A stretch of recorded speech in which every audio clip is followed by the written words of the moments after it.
So my granddad had Parkinson's. He had it. I never knew him without Parkinson's, really.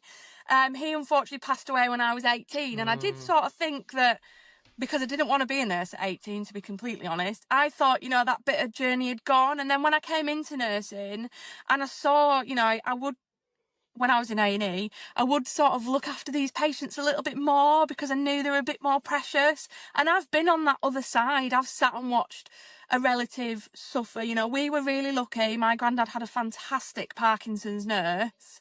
And I suppose, yeah, I used to look after these patients a bit more because I knew what could go wrong. I knew that if they didn't get the tablets on time, or, they were just told, right, you're meant to be poorly, you need to stay in bed, that would have such a detrimental effect long term. So that's 100% where I get it from. My passion from is that I've been on the other side. I've been the relative, and all right, okay, I was a child, but I remember, seeing my granddad in hospital and the catastrophe when he didn't get his medications on time. And so, yeah, that's where it comes from.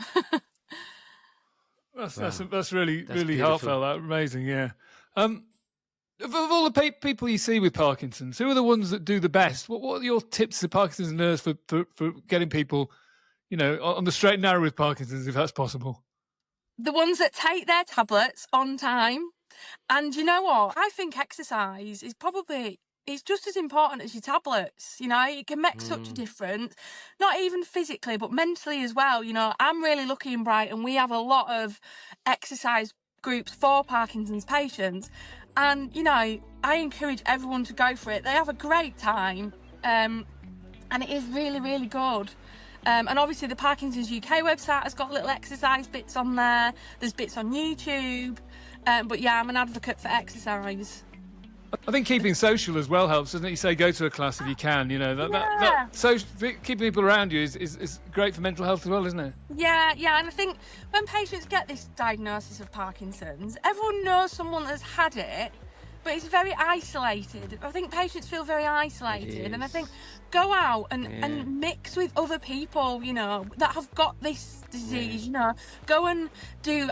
We have a Parkinson's boxing group, and they absolutely love it. And actually, funny enough, I went to see a patient yesterday on the ward, and he said he was really missing his exercise club. But he said that he's there for about an hour, but he only really does about 20 minutes of exercise. The rest of it's chatting and eating cake.